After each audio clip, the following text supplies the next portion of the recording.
আপনারা দেখছেন নিউজ তৎকাল 24, সময়ের সাথে খবরের সাথে আপনাদের পাশে নিউজ তৎকাল 24।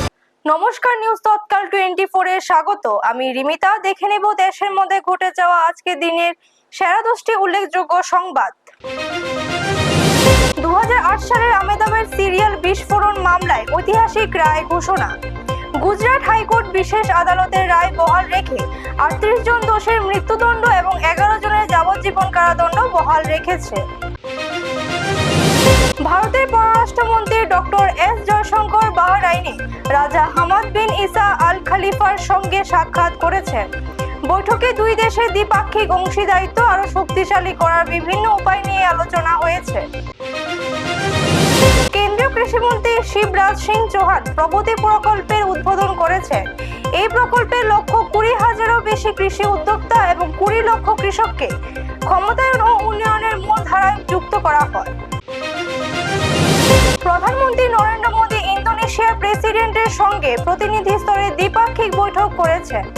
এই বৈঠকে গুরুত্বপূর্ণ খনিজ, প্রযুক্তি, কৃষি এবং সামুদ্রিক নিরাপত্তা সহ একাধিক ক্ষেত্রে এই দেশের মধ্যে সমঝোতা স্মারক বিনিময় হয়েছে। কেন্দ্রীয় স্বরাষ্ট্রমন্ত্রী অমিত শাহ এক পেড় মা কে নাম অভিযানের আওতায় দিল্লিতে 70 লক্ষ চারা গাছ রোপণের কর্মসূচির সূচনা করেছেন। জাতীয় রাজধানীতে সবুজ আচ্ছাদন বৃদ্ধি করা এই উদ্যোগের মূল লক্ষ্য। কেন্দ্রীয় স্বাস্থ্যমন্ত্রী জেপি নাড্ডা নয়াদিল্লিতে এক উচ্চ পর্যায়ে বৈঠকে টিবি মুক্ত ভারত অভিযান আরও শক্তিশালী করার বিষয়ে আলোচনা করেছেন। রাষ্ট্রপতি দ্রৌপদী মুর্মু নয়াদিল্লিতে দুরন্ত কাপ 2026-এর ট্রফি উন্মোচন ও আনুষ্ঠানিকভাবে যাত্রার সূচনা করেছেন। ন্যাশনাল ইনভেস্টিগেশন এজেন্সি পহেলগাম সন্ত্রাসী হামলার মামলায় হাফিজ সাইদের বিরুদ্ধে চার্জশিট দাখিল করেছেন। তদন্তে আন্তঃসীমান্ত ষড়যন্ত্রের অভিযোগ উল্লেখ করা হয়েছে। উত্তর পশ্চিম ও উত্তর পূর্ব ভারতের একাধিক রাজ্যে আগামী 24 থেকে 48 ঘন্টা ভারী বৃষ্টি ও বজ্রপাত ও দমকা হওয়ার পূর্বাভাস দিয়েছেন আবহাওয়া দপ্তর।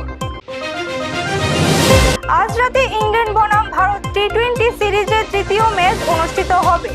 সিরিজ ঘুরে দাঁড়ানোর লক্ষ্যে ভারত। এই ছিল আজকের দিনে দেশের মধ্যে ঘটে যাওয়া 10টি উল্লেখযোগ্য সংবাদ। নতুন খবর ও আপডেট নিয়ে আবারও ফিরে আসবো নিউজ তৎকাল 24 এর পর্দায়। আপনারা দেখছেন নিউজ তৎকাল 24।